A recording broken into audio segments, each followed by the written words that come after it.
Hey guys, Trent here coming at you with another video. So I had an idea for a different video.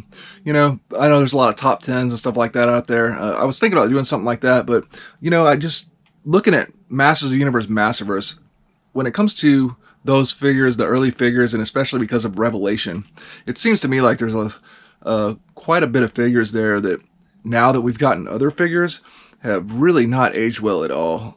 So let's take a look at some of those. So welcome into my channel. If you like what you see, please like, comment, and subscribe for more great toy videos, 80s, 90s, nostalgic videos, and things of that nature. Yeah, this is just my opinion. I mean, if you love these figures, that's fine. I don't know. To me, Masterverse has been kind of backwards. We got these Revelation figures that almost feel like they should be like extra figures that you may or may not want to buy. We got those first, and then like the better figures, if you want to call it that, in my opinion, came in later. So let's just take a look at what I'm talking about.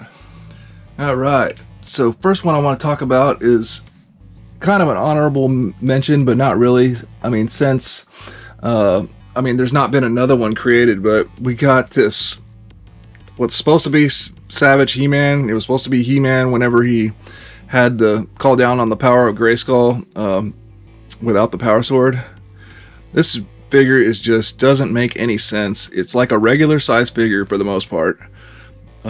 It should be a massive hulking figure. I mean, look how much bigger that new Eternia Beastman is compared to it. I mean, Beastman's even bigger than this thing. This thing should be like big and massive. They did the oversized Skeletor for Skelegod. This figure just almost feels like they made him before they even saw the cartoon or something. He just didn't make any sense to me. It's got to be like one of the worst figures in the Masterverse line. It's a neat figure to be whatever it is, the actual like comic Savage HeMan, but that's not what he was supposed to be. It would have been much cooler if we would have got some big hulking, Hulk-like oversized. Because they have oversized, what they call oversized figures now. That would have been much cooler. Alright, the next one is the very first version of Beastman we got for Revelation. Well, actually, he's the only Revelation Beastman we got. He's since been majorly upstaged by this new Eternia Beastman right there. That came with all the armor and stuff. This Spike Club actually came with this guy here, this new Eternia one. But this Beastman, I think he just came with a whip. He has no armor, nothing, and he has this dinky little pinhead and this hunchback. I think he's just a terrible figure compared to what we've seen Masterverse being capable of. Again, he's supposed to be styled after the Revelation, but the problem I have with that is that we've seen really good examples of good Revelation figures, and I'll show you one that's coming up here. But yeah. Just like this one, it seems like a wasted slot for a figure. It should have been something we got after we got a more cool version of him. Alright, the next one we got is Revelation Tila version 1. So this is another example of like, what the heck? Why would they release this one first? You can't even tell it's Tila. You can barely tell it's Tila. You might think this is a Star Wars figure or something. It doesn't make any sense. And then we got this version 2 Tila for Revelation that is just absolutely incredible in comparison. It makes this one really feel like a wasted slot. I mean, such an incredible version of Tila. I mean, this stands in with any collection, as a great Tila. So I don't know what they were doing here. All right, the next one we got is Spikor. This is what got me inspired to do this video, because I pulled him out the other day when I did Origin Spikor, and I realized, like, look at the pinhead on this guy. It just looks silly. Back in the day, whenever we were first getting Revelation, this seemed like, oh wow, this is one of the better figures.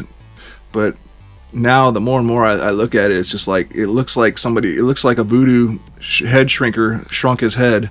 Like, look at that. Seriously? We desperately need a new Eternia Spikor to make up for this. Otherwise, what could have been an outstanding figure if it just had like a normal size head. Here's another one, Merman. This is the one we got first, the one that doesn't have anything and he's all scarred up. I mean, he's kind of neat. Realistically, this almost feels like a lot of scenarios they're taking a figure that should have been like a deluxe figure where you had multiple head sculpts or something and turn it into selling the same, you know, two versions of the figure where it's kind of lacking, to be honest with you. This one and Beastman don't have no armor. Yeah, they gave him like an extra weapon or something and that's about it, and put some additional, you know, the scars on him and stuff. But this is a really weak figure. I mean, compared to, yeah, we got version 2.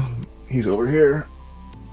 Then we got version 2 here. I mean, it's like night and day. This is what everybody wants right here. I mean, it's got the traditional stuff, even some cool, different take on the armor, but it's still kind of similar. Yeah, I don't know what the heck they were doing there. Feels like a wasted slot whenever we get this later on.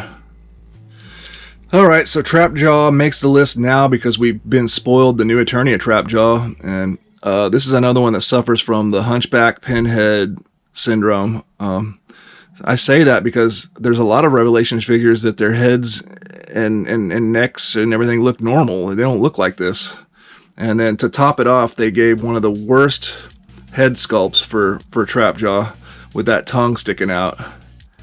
A lot of people didn't like that. Again, this is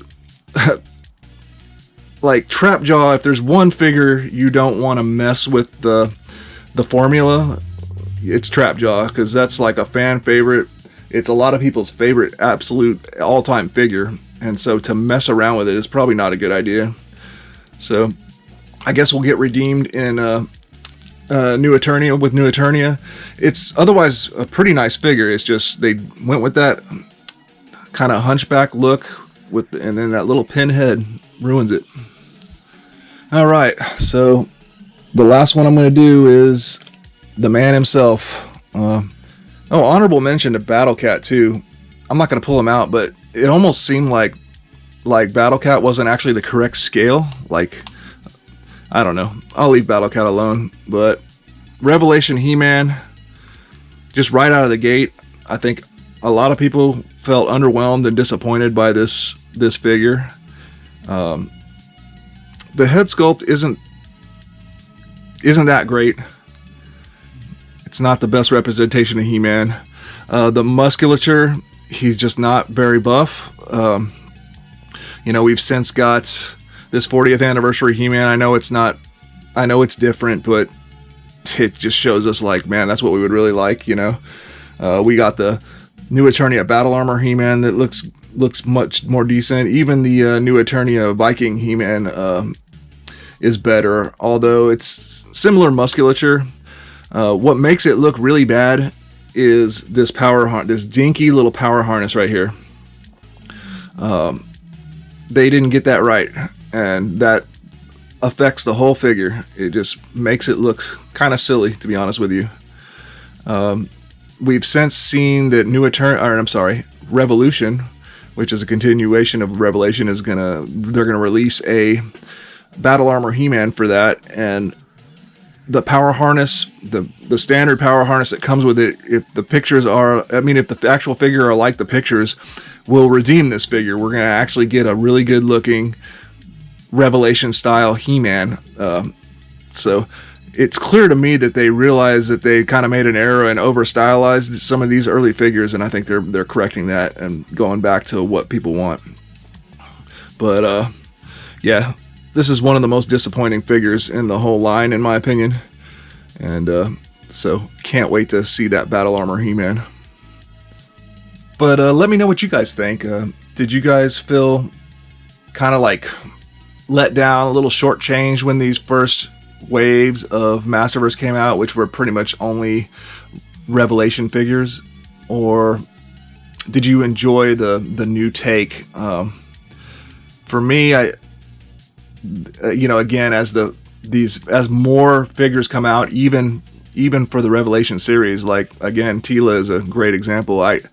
I see that they're course correcting, but it just makes some of these early figures to me look pretty bad. But if you love and adore any of those figures, it's totally fine. That's good, you know. There's plenty of different versions for everybody is what it looks like we're going to get. So hope you enjoyed the video. Let me know your opinions in the comments, and we'll see you in the next one.